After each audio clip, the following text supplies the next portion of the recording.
গাড়িটা স্যার গতিরোধ করে, গাড়িটা মাঝখানে রোডের মাঝামাঝি রাখার পরে আমাদেরকে গতিরোধ করে স্যার 1 মিনিটের ব্যবধানে 1 মিনিট সময় যায় নাই স্যার। এর মধ্যে আমাদেরকে এই ব্যাগ নিয়ে আমাদের দুইজনের জোরপূর্বক গাড়িতে মায়ের কিলঘুষি মাইরা গাড়িতে জি আমরা ওই পার থেকে আসার পরে নৌকা পার এই ইস্পানি ঘাট থেকে রিক্সা যোগে এখানে আসছি। নামার পরে মসজিদে নামাজের সময় গেছে, আমরা মসজিদে গেছি। মসজিদে জামাতের সাথে নামাজ পড়ে আমরা আব্দুল্লাহপুরের উদ্দেশ্যে এখানে সিএনজিতে বসছি। বসার পরে লাইনের সিএনজি ছিল, বসছি আমরা দুজন। প্রথমে বসছি, বসার পরে একটা মেয়ে আইসা আমাদের পিছনেই বসছে। বসার পরে সাথে সাথে এট এ টাইম আরেকটা ছেলে আইসা ড্রাইভারের বাম সাইডে বসছে। তো বসার পরে আর একজন যাত্রী বাকি। তখন মেয়েটা বলতেছে যে আর একজন হইলেই সিএনজি ছেড়ে দিব, আব্দুল্লাহপুর 40 টাকা ভাড়া। এই কথাটুকু মেয়েটা বললো। তারপরে এখান থেকে আমরা সিএনজি থেকে রওনা দিলাম। জি এই ক্যামেরাগুলো, সিসি ক্যামেরার ফুটেজগুলো চেক করলে আশা করি পাওয়া যাবে। তারপরে আমরা কদমতলী থেকে রওনা হওয়ার পরে সিএনজি যুগে যখন রওনা হয়েছি, এখানে আসার পরে র্যাবের পরিচয়ে গাড়িটা রোডের মোটামুটি মাঝামাঝি পার্কিং থাকে। আর 6-7 জন র্যাব পরিচয়ে র্যাবের পোশাক পইরা, ইউনিফর্ম পইরা আমাদের গাড়ি গতিরোধ কইরা আমাদের গাড়ি থেকে নামায়, জোরপূর্বক দস্তাদস্তি করে এবং কিলঘুষি মাইরা স্যার 1 মিনিট হবে না, 1 মিনিটেরও কম সময়ের ভিতরে আমাদের গাড়িতে তোলে।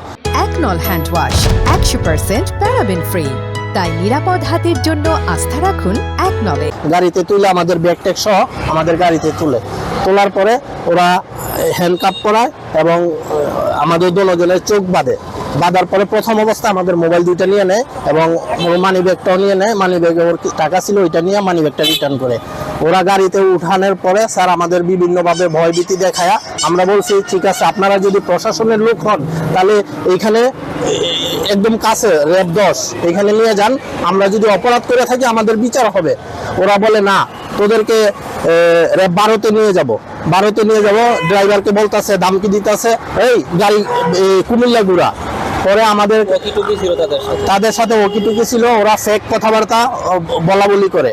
তো আমাদের এক পর্যায়ে প্রায় 15 মিনিটের মতো আমাদের ওরা চোখ বাইদা ঘুরায়। আমরা বুঝি না কোন দিকে নিচে, কোন দিক দিয়ে গাড়ি ঘুরাইছে। ওরা হয়তো সম্ভবত চুনকুটিয়া থেকে ঘুরাইছে, না হয় ইকুরিয়া থেকে ঘুরাইয়া। ঠিক আবার আন্ডারপাসের উপরে 200 মিটার সামনে আমাদের চোখ খুইলা নামায় আমাদের সর্বস্ব লুট করে নিয়ে যায়। টোটাল 47,65,000 টাকা ছিল আমাদের 2 ব্যাগে এবং আমার মানি ব্যাগের টাকা। পরে আপনারা কি করলেন স্যার? পরে আমরা তো ওদের আওতায় আমাদের নিয়ে গেছে, যখন চোখ বাইদা হ্যান্ডকাপ পরায় ওদের গাড়িতে নিয়ে গেছে। তো আমাদের তখন করার কিছু নেই। আমরা বেশি বার্গেনিং করলে হয়তো আমাদের জানের ভয়, আমরা চিন্তা ভাবনা করছি দূরে কোথাও নির্জন কোনো জায়গায় যদি আমাদের মাইরা ফালায় দেয় তাহলে তো স্যার টাকাও গেল, নিজের জানও গেল। তখন ওরা যেভাবে বলছে আমরা ঠিক সেইভাবেই শুনতে বাধ্য হয়েছি স্যার। এরপরের স্টেপ, ওরা 10-15 মিনিট গাড়িতে আমাদেরকে ঘুরায় চোখ বাঁধা অবস্থায়। যখন আমাদেরকে নামায় ঠিক এই আন্ডারপাসের উপরে 200 মিটার সামনে আব্দুল্লাহপুরের দিকে মুভ করা ছিল ওদের গাড়ি, আমাদেরকে নামায়া ওরা চলে যায় আব্দুল্লাহপুরের দিকে। আমরা চোখ খোলার সাথে সাথে 1 মিনিটের মতো কিছু দেখি নাই। 1 মিনিট পরে আস্তে আস্তে চোখে দৃষ্টি আমরা মানে ভালোভাবে ফিরে পাইছি, চোখ টাইট করে বাঁধে। তখন আমরা নিরুপায় হতবাক হয়ে দাঁড়ায় রয়েছি। 4-5 মিনিট পরে আমরা বাড়িতে চলে গেছি। তখন আমাদের মোবাইল নেই, আমরা কার সাথে যোগাযোগ করব? জি বাড়ি থেকে আসার পরে আমরা থানায় আসছি, র্যাবে জানাইছি, থানায় অভিযোগ করছি, র্যাব বরাবর অভিযোগ করা হয়েছে। এখন আমাদের তো ওনাদের কাছে যাওয়া ছাড়া কোনো রাস্তা নাই।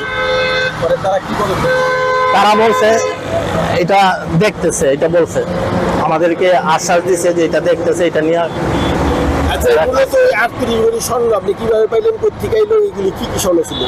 এগুলি স্যার 10 ভরি ছিল বার, আর বাকি স্বর্ণগুলি অলংকার, আমাদের বাসার অলংকার, নিজেদের বাসায় কাজ করতেছি, বাড়ি বানাইতেছি। এখন ওইখানে টাকার দরকার, এই জন্য যা আছে স্যার যত সুমদের কামাই এখানে বিক্রি করে নিয়ে আসতেছিলাম। আমি 24 বছর স্যার সৌদি আরব ছিলাম, 24 বছর ছিলাম। এইবার লাস্ট একটানা 9 বছর ছিলাম, ইলিগেল ছিলাম স্যার। স্বর্ণগুলি আমি প্রায় সময় আমার ওয়াইফে আমার মেয়েরে পাঠাইছি, ওর জন্য পাঠাইছি। পরে স্যার একটা বার আমি নিজে আনতে পারি না, ইলিগেল ছিলাম। আমি অন্যজনের কাছে এয়ারপোর্ট ট্যাক্স দিয়া স্যার বারটা আমি দেশে আনি সোনা গয়না বানানোর জন্য। এখন দেশে আসার পরে আমার বাড়ি নির্মাণ করাই জরুরি হয়ে যায়, তো এগুলি আমার ব্যস্ত হয়, এই জন্য বিক্রি করা। তাঁতি বাজারে বিক্রি করছি মোট দুজনের কাছে 47,65,000 টাকা। আমরা এই মূল্যের সমমূল্যের সোনা বিক্রি করে আসতেছিলাম। তাঁতি বাজার আমরা 3টা দোকানে স্বর্ণগুলি বিক্রি করি, একটা দোকানে বাট্টা বিক্রি করি, আর বাকি 2 দোকানে আমরা এই অলংকারগুলি বিক্রি করি। বিক্রি করে এই 47,65,000 টাকা আমরা ব্যাগে করে এই সিএনজি যুগে আমরা বাসার উদ্দেশ্যে রওনা হওয়ার পরে এই জায়গায় র্যাব পরিচয় আমাদের এইখান থেকে সর্বস্ব ছিনে এনে আমাদের গাড়িটা তো স্যার ওই কদমতলী থেকে উঠছে। উঠার পরে আমরা ঠিক যখন স্যার ঠিক এই জায়গাটায় কাছে আসার সাথে সাথে আমাদের দৃষ্টি এখানে যাওয়ার সাথে সাথে গাড়িটা স্যার গতিরোধ করে, গাড়িটা মাঝখানে রোডের মাঝামাঝি রাখার পরে আমাদেরকে গতিরোধ করে স্যার 1 মিনিটের ব্যবধানে 1 মিনিট সময় যায় নাই স্যার। এর মধ্যে আমাদেরকে এই ব্যাগ নিয়ে আমাদের দুইজনের জোরপূর্বক গাড়িতে কিলঘুষি মাইরা গাড়িতে উঠায়। আশেপাশে তেমন একটা তখন যাত্রী ছিল না। সন্ধ্যার পরে যারা ছিল তারা ভয়ে কিছু বলে নাই, ওরা নাইমা চলে গেছে, যারা ছিল ওরা নাইমা চলে গেছে। তা এখন আমরা তো স্যার 10টা 10টির মধ্যে ওরা কোন দিকে গেছে তা তো আর বলতে পারি না, নীরব ভূমিকা পালন করছে। যখন আমাদের সিএনজিটা ওরা গতিরোধ করলো, সিএনজি ড্রাইভারকে ওরা গালি দিল, সাথে সাথে সিএনজি ড্রাইভার যখন গাড়ি থামাইলো তারপরে আমাকে আইসা প্রথমে ধরলো। প্রথমে দইরা গালি এবং কিল ঘুষি মারতেছে এবং আমার কোমরে হাত দিছে, একজনে কলারে হাত দিছে। তারপরে দুজনে আমাকে ধইরা সাথে সাথে এই 5 থেকে 10 সেকেন্ডের ভিতরে গালিগালাজ করতে করতে আমার গাড়িতে উঠাই নিয়ে গেল। আমার পিছনে বড় ভাই ছিল, উনাকে এবং ব্যাগগুলোকে আরো 2 জনে ধইরা নিয়ে সাথে সাথে আমার উপর দিয়ে নিয়ে ওদেরকে উঠাইলো। সাথে সাথে আমাদেরকে হ্যান্ডকাপ লাগাইলো, চোখ টোক বাঁধলো। তারা বলতেছে যে আমরা র্যাবের কোটি পরা ছিল তাদের গায়ে, প্রত্যেকের গায়ে র্যাবের কোটি পরা ছিল। তাদের হাতে টুকি মানে কথা বলার যে টুকি তাদের থাকে ওইগুলো ছিল, ওইগুলোতে কথা বলতেছে। উপর থেকে সাউন্ড আসতেছে যে আমরা র্যাব, আমরা এই যে এখানে আসামি দুটি চেক পয়েন্ট আমরা দাঁড় করছি, চেক পয়েন্ট থেকে 2 জন আসামি আমরা ধরছি, এখন র্যাবেরকে কি করব, এই ধরনের কথা আমাদের তারা বলতেছে। আমাদের চোখ বাঁধা, তারপর আমাদেরকে ওরা বিভিন্ন ধরনের ভয়ভীতি দেখাইতেছে, আমাদেরকে জানে মাইরা ফেলাইবো, এই সেই করবো, আমরা কি টাকার মায়া ছাড়বো কি ছাড়বো না, এই ধরনের কথা শেষ পর্যন্ত ওরা আমাদেরকে বললো। মানে আমরা এখন কি করতে যাই আমাদের কাছ থেকে ওরা সিদ্ধান্ত নিতে চাইলো। তারপর বললাম আমরা যে স্যার আমাদের 2 ভাইয়ের এখন এই টাকাগুলি আমাদের সম্বল এইখানে, তারপর এইখানে কিছু টাকা আমাদের ঋণ আছে, প্রায় 7 লক্ষ 7.5 লক্ষ টাকার মতো ঋণ আছে, এই ঋণ পরিশোধ করবো, তারপর আমরা নিজেদের বাড়ির কাজ করবো, বাকি টাকা দিয়ে আমরা ব্যবসা বাণিজ্য একটা কিছু করার মতো চিন্তা ভাবনা করতেছি। এখনো কোনো ব্যবসা বাণিজ্য আমরা ধরি নাই, যেহেতু উনি এতদিন পরে বিদেশ থেকে আসছে, আর আমি দীর্ঘদিন যাবত দেশে আসছি, প্রায় 7 বছর যাবত বিদেশ থেকে আসছি। তো আমিও তেমন কোনো ব্যবসা বাণিজ্য মানে স্থগিত মানে করতে পারিনি আর কি, স্থায়ীভাবে কোনো ব্যবসা বাণিজ্য। এই জন্য আমরা এই জিনিসগুলো বিক্রি করছি। এখন আপনারা যদি এই সব টাকাগুলো আপনারা নিয়ে যান তাইলে আমরা একদম মিস হয়ে যাব, মানে আমাদেরকে জানে মেরে ফেলার মতোই হবে আর কি কাজটা। তারপরে তারা কোনো কথা শোনে নাই। তারপর ওরা আমার উপরে যেই লোকটা বসে আছে ওই আমার কানে এসে বলতেছে তোরা এক কাজ কর, তোদের টাকাগুলো আমরা রাইখে দেই, তোরা চলে যা। তারপর আমি ওকে আমি ভাই বললাম, ভাই বলাতে ওরা ওই আমার মুখে থাপ্পড় মারতেছে, কে তোর ভাই স্যার বল। তারপর স্যার বলি বলতেছি যে স্যার আমাদের প্রতি একটু দয়া করেন, আপনারা নয়তো অন্তত এতটুকু করেন, আমাদেরকে 50% টাকা দিয়ে দেন আমার, আর বাকি 50% টাকা আপনারা নিয়ে যান, যাতে করে আমরা অন্তত বেঁচে থাকতে পারি, বেঁচে থাকার মধ্যে একটা সম্বল যাতে আমাদের থাকে। ওরা আমাদের কোনো কথাই শোনে নাই। তারপর আমাদেরকে মারছে আর বিভিন্ন লাঠি বের করছে আমাদেরকে মারার জন্য, এইভাবে বই দেখা খাইতেছে।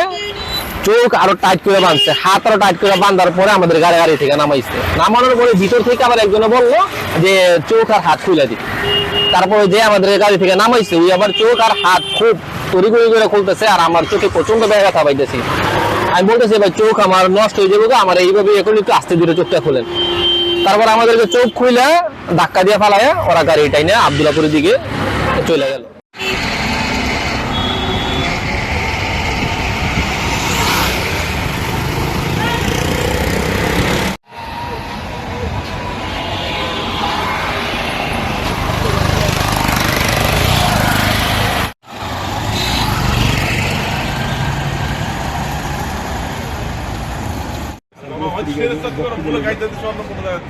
নাম তো একই